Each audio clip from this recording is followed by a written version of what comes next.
ST महामंडळाच्या diesel खरेदी संदर्भातील निविदा प्रक्रियेत कोणताही हस्तक्षेप सहन केला जाणार नाही असा इशारा आज परिवहन मंत्री तथा एसटी महामंडळाचे अध्यक्ष प्रताप सरनाईक यांनी दिलाय. काही कंपन्यांकडून माध्यमांमध्ये चुकीच्या बातम्या पसरवून निविदा प्रक्रिया प्रभावित करण्याचा प्रयत्न होत असल्याचं निदर्शनास आलं असून अशा प्रयत्नांना अजिबात भीक घातली जाणार नसल्याचंही त्यांनी स्पष्ट केले. सध्या एसटी महामंडळाला दररोज सरासरी 10,87,000 लिटर डिझेलची गरज भासते. हे डिझेल प्रामुख्यानं इंडियन ऑइल आणि भारत पेट्रोलियम या कंपन्यांकडून खरेदी केलं जातं. घाऊक ग्राहक म्हणून एसटीला या कंपन्यांकडून प्रति लिटर ₹2.70 सवलत मिळते. संबंधित कंपनीची बैठक घेऊन या सवलतीमध्ये 30 पैसे वाढवून घेतले. त्यामुळे महामंडळाचं वर्षाकाठी 10 ते 12 कोटींची बचत होऊ लागली. तथापि ₹3 सवलत मिळत असली तरी इतर राज्य परिवहन महामंडळांना यापेक्षा अधिक सवलत मिळत असल्याचं अभ्यासातून स्पष्ट झाले. मध्य प्रदेश, राजस्थान आणि उत्तर प्रदेश परिवहन महामंडळाला याच कंपन्यांनी ₹4पेक्षा जास्त सवलत देऊ केली आहे. एवढंच नाही तर आंध्र प्रदेश परिवहन महामंडळाला तब्बल ₹5.50 सवलत मिळत आहेत. यामागील कारण म्हणजे इतर राज्यांनी राबवलेली स्पर्धात्मक निविदा प्रक्रिया. त्याच धर्तीवर एसटीनेही डिझेल खरेदीसाठी स्पर्धात्मक निविदा प्रक्रिया सुरू केली आहे. या निविदा प्रक्रियेला मुदतवाढ मिळवण्यासाठी यापैकी एक कंपनीने न्यायालयात धाव घेतली होती. परंतु न्यायालयानं देखील निविदा प्रक्रियेमध्ये हस्तक्षेप करण्यास नकार दिलाय. अशा प्रकारे वेळकाढूपणा करणं, माध्यमातून चुकीच्या बातम्या पेरून निविदा प्रक्रिया प्रभावित करण्याचे केविलवाणे प्रयत्न संबंधित कंपन्यांनी थांबवले पाहिजेत असा सज्जड दमही परिवहन मंत्री प्रताप सरनाईक यांनी दिलाय. तसंच डिझेल खरेदीची निविदा प्रक्रियेत पारदर्शकता आणि नियमबद्धता याबाबत कोणतीही तडजोड केली जाणार नाही असंही त्यांनी ठामपणे सांगितलं. राज्यभरात वाढत चाललेल्या अवैध प्रवासी वाहतुकीमुळे सार्वजनिक सुरक्षेचा प्रश्न गंभीर बनला असून कायदेशीर वाहतूक व्यवस्थेलाही मोठा फटका बसत आहे.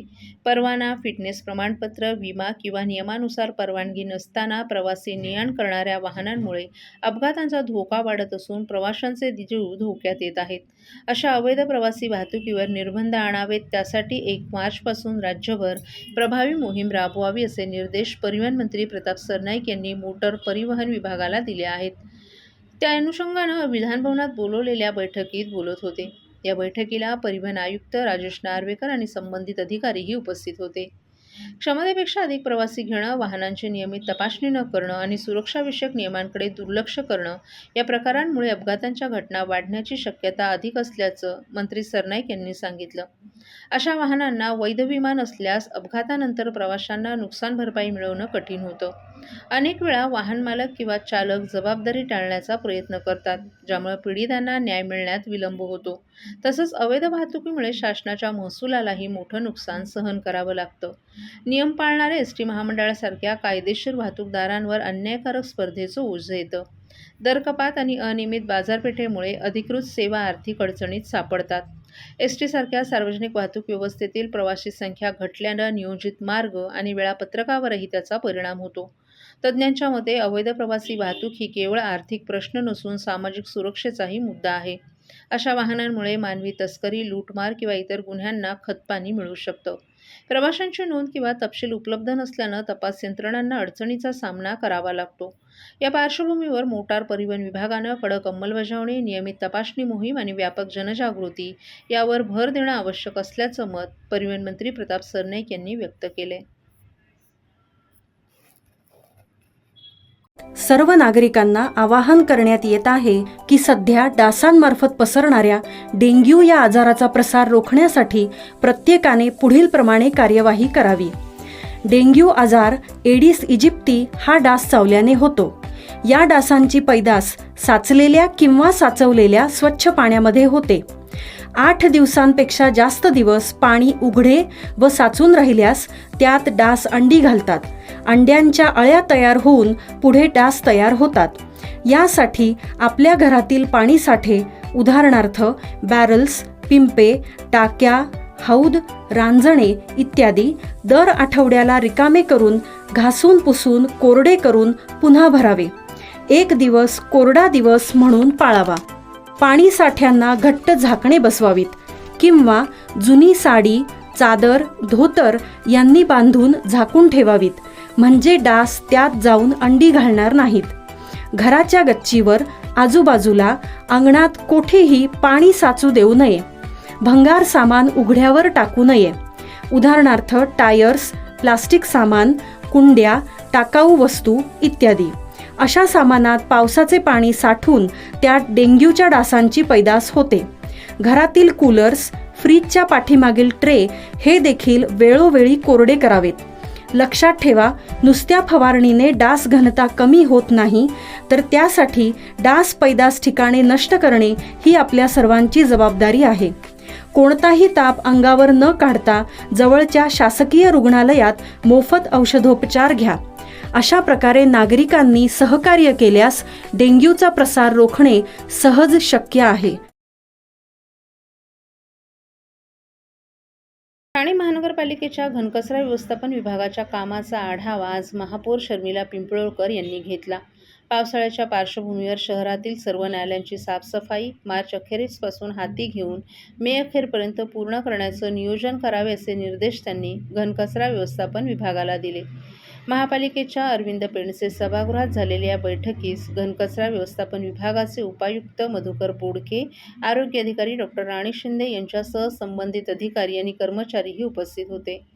या बैठकीत शहरातील रस्ते साफसफाई, कचरा हस्तांतरण केंद्र, घनकचरा प्रक्रिया प्रकल्प, सामुदायिक आणि सार्वजनिक शौचालयांची स्थिती, बांधकाम आणि पाडकाम कचऱ्याची प्रक्रिया तसंच स्वच्छ ठाणे विजन या उपक्रमांची माहिती सादरीकरणाद्वारे देण्यात आली. शहरातील काही प्रभागांमध्ये सार्वजनिक शौचालयांची नियमित साफसफाई होत नसल्याच्या तक्रारी येत असल्याचं निदर्शनास आणून देत महापौरांनी याकडे विशेष लक्ष देण्याचे आदेश दिलेत.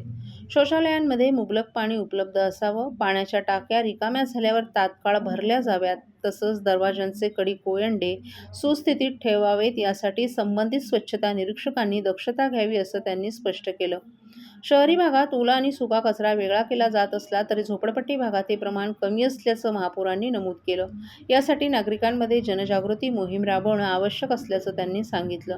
शहरात 2 सत्रात रस्त्यांची साफसफाई केली जाते. यासाठी 1656 सफाई कर्मचारी कार्यरत असून 6 वाहनांच्या माध्यमातून यांत्रिकी पद्धतीनं स्वच्छता केली जाते. तसंच ओला कचरा प्रकल्प, सुका कचरा प्रकल्प, पूर्व प्रक्रिया केंद्र आणि बांधकाम आणि पाडकाम कचऱ्यावर करण्यात येणाऱ्या प्रक्रियेची माहिती यावेळी देण्यात आली. उपमुख्यमंत्री एकनाथ शिंदे यांच्या संकल्पनेतून शहरात सर्वकष स्वच्छता मोहीम राबवण्यात येत आहे. ही मोहीम अधिक प्रभावीपणे राबवण्यासाठी प्रभागातील अंतर्गत रस्त्यांची नियमित साफसफाई करावी आणि सर्व प्रभागांमध्ये व्यापक नियोजन करावं अशा सूचनाही महापौर शर्मिला पिंपळकर यांनी या बैठकीत दिल्यात. सातत्यानं होणाऱ्या घोडबंदर रोडवर अवजड वाहनांमुळे होणारी वाहतूक कोंडी यासाठी घोडबंदर रोड येथील नागरिकांनी जस्टिस फॉर घोडबंदर फोरम या संस्थेच्या माध्यमातून आंदोलन केलं होतं. या आंदोलनासाठी त्यांनी पोलिसांकडून परवानगी देखील मागितली होती, मात्र परवानगी देण्यात आली नव्हती. तरी या संस्थेनं आंदोलन शांततेत गायमुख परिसर या परिसरात केलं होतं. मात्र पोलिसांनी या आंदोलन करताना गुन्हा दाखल केल्यामुळे घोडबंदरच्या नागरिकांनी आज एक पत्रकार परिषद घेऊन आपली भूमिका मांडली. या पत्रकार परिषदेत त्यांनी राजकीय आंदोलन करणाऱ्या कार्यकर्त्यांना कसं पाठबळ मिळतं, देशाचे विरोधी पक्षनेते राहुल गांधी यांना काळे झेंडे दाखवणाऱ्या युवा मोर्चाच्या पदाधिकाऱ्यांना पोलिसांकडून नाश्ता दिला जातो आणि लोकांच्या समस्या सोडवण्यासाठी आंदोलन करणाऱ्या सामान्य नागरिकांवर गुन्हे दाखल केले जातात असा आरोप यावेळी या संस्थेच्या सदस्यांनी केला आहे. मी ॲडव्होकेट राधिका प्रकाश राणे. माझ्यावर सुद्धा गुन्हा दाखल झालाय, FIR झालीये. आम्ही शांततेपूर्ण आंदोलन केलं आणि आमच्यावर FIR दाखल झालीये. ह्या त्याच तारखेचं 21 तारखेलाच एका राजकीय पक्षाचे युवा मोर्चा यांनी विरोधी पक्षनेता जो एक संविधानिक पद आहे त्याला काळे झेंडे त्यांना दाखवलं आणि त्यांचा ताफा रोखण्याचा प्रयत्न केला. तर त्यांना नवघर पोलीस आम्हाला माझ्या सूत्रांकडून कळलं की त्यांना नवघर पोलीस स्टेशनमध्ये VIP ट्रीटमेंट, त्यांना कांदे पोहे दिले गेले, मिसळपाव दिलं गेलं, चहा, कॉफी आणि ACच्या खोलीत बसवलं गेलं. मग आमच्यामध्ये आणि त्यांच्यामध्ये हा फरक आणि भेदभाव कशाला, हा माझा प्रश्न आहे पोलीस प्रशासनाला, की ते काय एलिट अपर क्लास लोक आहेत, सत्तेधारी आहेत का, कोण आहेत ते? का कायदा सर्वांसाठी समान नाहीये का? आम्ही शांततेपूर्ण आंदोलन केलंय, फक्त बॅनर घेऊन उभे आहेत आणि ह्यांनी काळे झेंडे दाखवून त्यांच्यावर FIR तर दूरची गोष्ट आहे, त्यांना एवढी VIP ट्रीटमेंट देण्याचा मागचा कारण काय आहे? कुठला राजकीय दबाव होता का, काय होतं? हे माझा प्रश्न आहे पोलीस प्रशासनाला. घोडबंदर परिसरातील पातलीपाडा, डोंगरीपाडा येथे हजारो नागरिक गेली 50 ते 60 वर्ष राहत असून न्यायालयाच्या आदेशानं जिल्हाधिकाऱ्यांमार्फत येथील बांधकामं तोडण्याच्या नोटिसा बजावण्यात येत आहेत. त्यामुळे येथील रहिवासी हवालदिल झालेत. राज्य शासनानं यात हस्तक्षेप करून ही बांधकामं नियमानुकूल करावीत अशी मागणी आमदार संजय केळकर यांनी पॉईंट ऑफ इन्फॉर्मेशनच्या माध्यमातून केली आहे. पातलीपाडा, डोंगरीपाडा येथे 5,000हून अधिक घरांमधून 15 ते 20,000 नागरिक राहत आहेत. सुमारे 60 वर्षांपूर्वी ही वस्ती वसली असून आता त्याचा विस्तार झालाय. शाळा, पाणी, रस्ते, पथदिवे आदी मूलभूत सुविधा या वस्तीमध्ये आहेत. हे रहिवासी कर भरत असून मतदार याद्यांमध्येही त्यांची नावं आहेत. मात्र ही वस्ती शासकीय भूखंडावर अतिक्रमण करून वसवण्यात आली असल्याची जनहित याचिका 2010 मध्ये न्यायालयात दाखल करण्यात आली होती. न्यायालयानं कारवाईचे आदेश दिल्यानं या रहिवाशांना वारंवार कारवाईच्या नोटिसा बजावण्यात येत आहेत. त्यामुळे रहिवासी हवालदिल झालेत. याबाबत त्यांनी आमदार संजय केळकर यांना निवेदन देऊन दिलासा देण्याची मागणी केली होती. त्यानुसार केळकर यांनी गुरुवारी विधानसभेत हा प्रश्न उपस्थित करून बांधकामं नियमानुकूल करण्याची मागणी केली आहे. या विधानसभा अध्यक्षांना राज्य शासनाला अशा प्रकरणात हस्तक्षेप करण्याचा अधिकार असल्याचं सांगितलं. सातत्यानं कारवाईच्या नोटिसा येत असल्यानं हजारो रहिवाशांची झोप उडाली आहे.